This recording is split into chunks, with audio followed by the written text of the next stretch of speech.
Welcome back.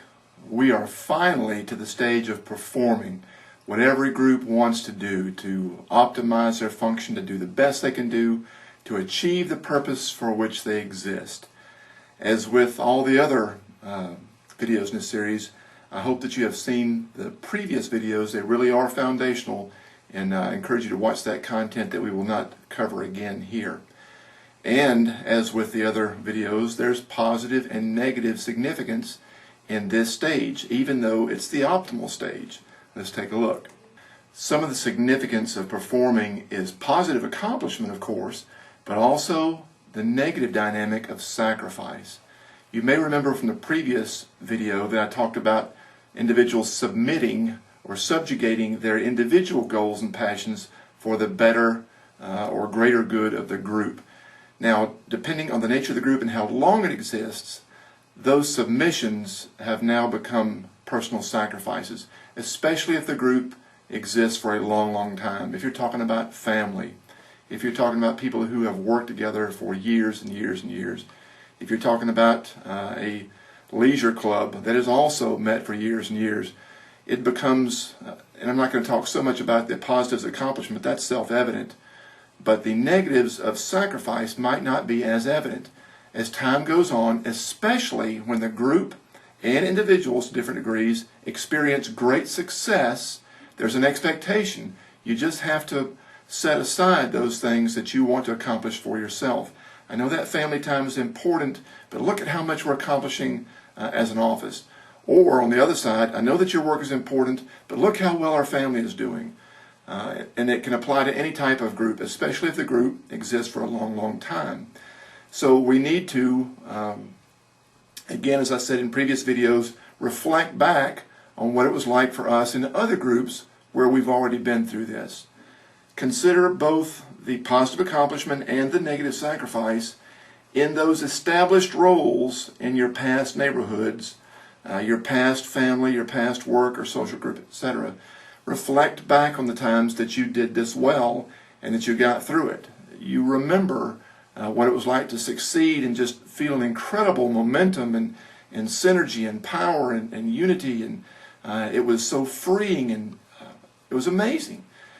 But at the same time, you remember that there were some things that you individually wanted that just didn't align with the purpose of the group, and you had to sacrifice that time, those desires, and other ways to pursue that goal. If you reflect back on that, several things are going to happen for you. You remember how you got through it, some best practices that you can adopt now. It will also give you some empathy for people that may not be handling it as well, who are other members in your group right now. So you can be an encouragement to them. You can listen to them with a soft heart, but also help them develop some skills about how they might get through this time, because over the long haul they are sacrificing. Another principle that we need to consider is that effective strategies, again, must recognize, enable, or as appropriate, reward both the positive and at least validate or recognize the negative. Let's look at some very specific strategies that do both of these. Clearly communicate the group's structure and each role within that structure. Some groups have a very high structure, it's very hierarchical, I think that's a word.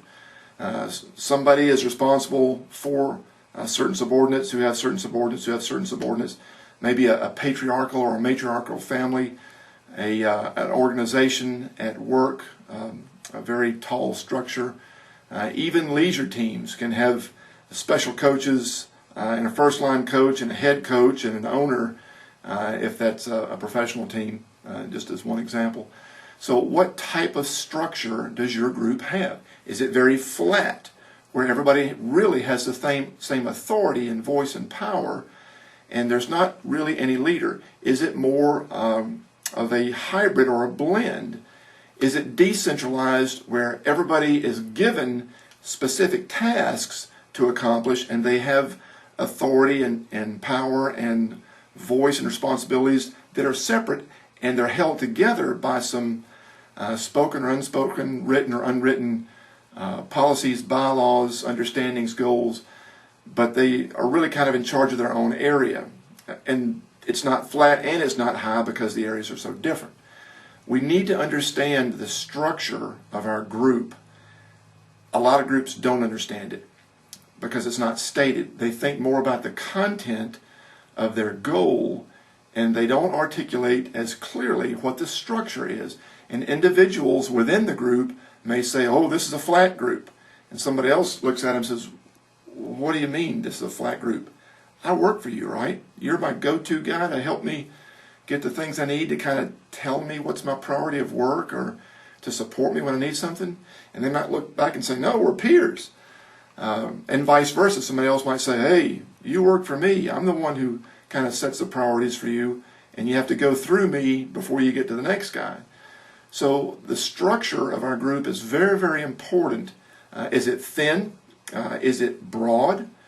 Is it fluid so that it might change based on the specific tasks this week that might be different from next week? Are there co-leaders? There are a number of variations of structure, but people need to be on the same page, because then that goes back to how are we going to accomplish the purpose, that functional purpose, and it goes back to relational trust.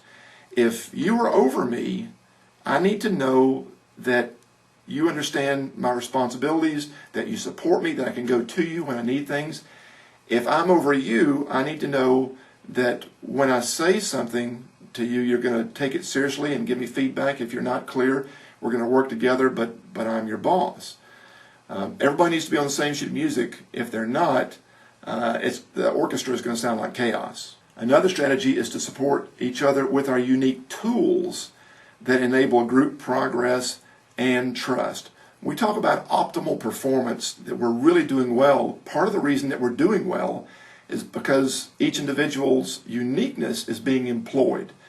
People who are smart are using their smarts. People who are connected are using their connections. People who have certain experience and skills, they're using those. But there may still be some tools and skills they have that are not employed as well.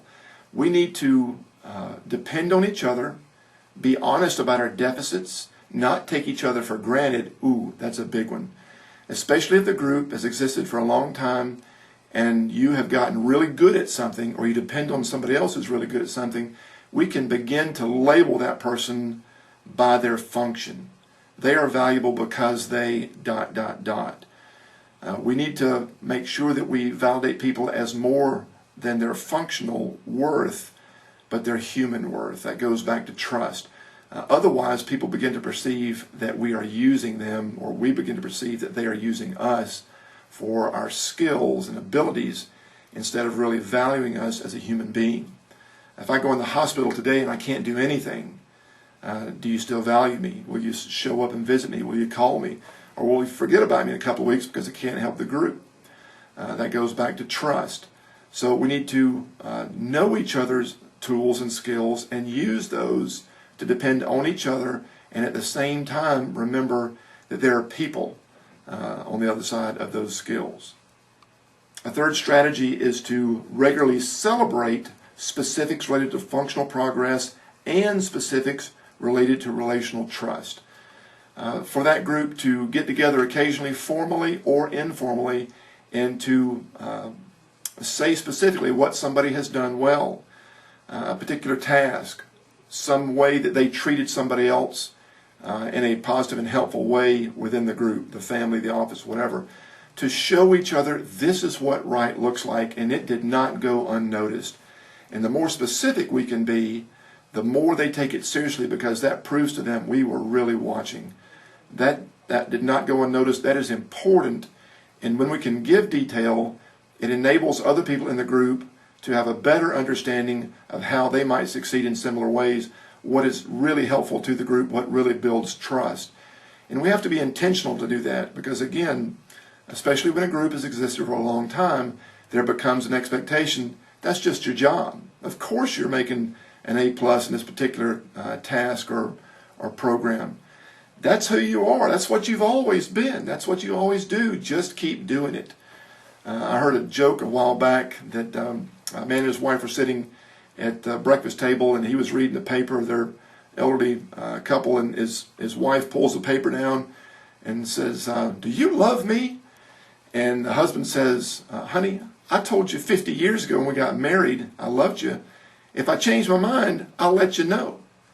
We just can't be that way. We have to celebrate each other's value, both in function and in relationship, to encourage each other, especially over the long haul.